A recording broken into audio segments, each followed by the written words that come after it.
carries an ancient instinct, an instinct to protect, to provide, to give. But a woman, she doesn't surrender simply because he exists. She doesn't fall in love just because he shares the same space, breathes the same air. She needs to feel something alive, something tangible. She must perceive real value in every action, every word, every nuance. The rise of female empowerment has rewritten the rules, carving paths, claiming freedom, pursuing autonomy. It came at a hidden cost. Today, many women will accept nothing less than what they recognize as genuine worth. If a man has nothing to offer, status, stability, purpose, they move on. No looking back, no hesitation, no regret. Here is where generational divides become clear. Older men, shaped by past eras, were raised to provide, to carry the weight of responsibility. But today's men, many were never trained for that role. They weren't raised to be providers, not because they lack will, but because the social framework, the historical context that once enabled it, no longer exists. Decade after decade, the dynamic has shifted. Men and women live differently now. Female independence has become the norm. Once, men held resources, status, presence, but they also faced unprecedented risks: divorce, betrayal, rapid societal shifts that no one could anticipate, sexual liberation, female empowerment, newly claimed rights. These changes transformed relationships into intricate, strategic landscapes. The modern woman is independent, powerful, free, and that creates the illusion of equality. Yet men feel fear. Fear of commitment, fear of loss, fear of making the wrong move in a world that demands more than ever. Laws, privileges, social expectations all converge into a high-stakes equation. Infidelity or separation are no longer abstract possibilities. They are very real probabilities. Still, there are tangible rewards. A committed, independent woman can offer stability, care, partnership, especially as life stretches, as children enter the picture, as age catches up.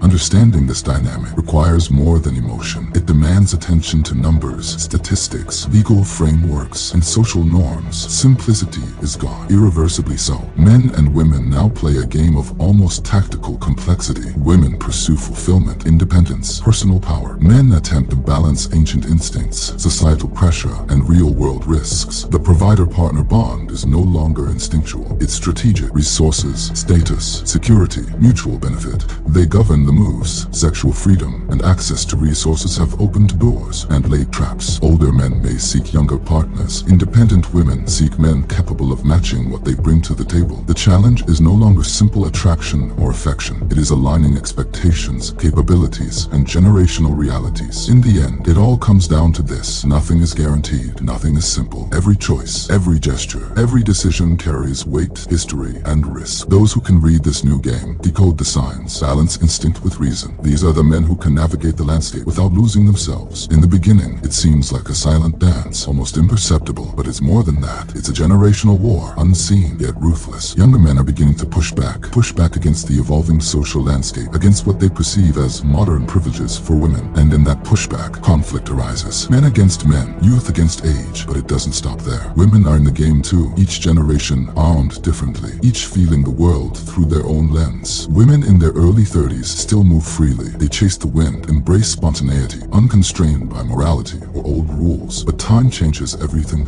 As the 30s fade behind them, priorities shift. They start seeking security, not from parents, not from society, but their own. The awareness of aging reshapes choices, behaviors, and every step they take. And desire is merciless. True attraction demands admiration. A man must stand above, in resources, in status, in presence. Here lies the paradox of female empowerment. The more power a woman gains, the higher the expectation. She seeks men at the peak, the ones who shine brightest, who carry undeniable presence, the rest left with scraps. This is the harsh arithmetic of modern social dynamics, the 80-20 rule, or sometimes 90-10. 20% of men command 80% of women's attention. The top is crowded, but it concentrates power, resources, desire. The rest, scrambling for fragments, fighting over leftovers. The effects are brutal. Men and women increasingly avoid serious commitments. Older men, or men with fewer resources, face women who remain unattached, lingering in cycles. Women cycle through attraction, fleeting attention, unmet expectations, a closed loop, a relentless repeating dance with no exit. It all started decades ago. The feminist waves of the 1960s and 70s reshaped society. They carved out spaces of freedom, yet planted the seeds of competition that now erupt in relationships. Men with resources and status, once loved, provided, conquered. Today, with the new generation, the competition is ferocious. Those not at the top face invisible barriers to quality partners. And this isn't just love or sex, it's biology, it's society. Men at the top have more children, instinct, advantage, power. Even empowered women see fertility rates drop as access to high-status partners narrows. The result, reinforced inequality, endless cycles of frustration. Men at the peak expand influence and life creation. Women compete for scarce top-tier partners. Men outside the peak are left with leftovers, and the world watches silently as the cycle repeats. Every glance, every choice, every decision carries weight. It's the game of life, desire, society, and in this game, those who dominate the top dominate everything.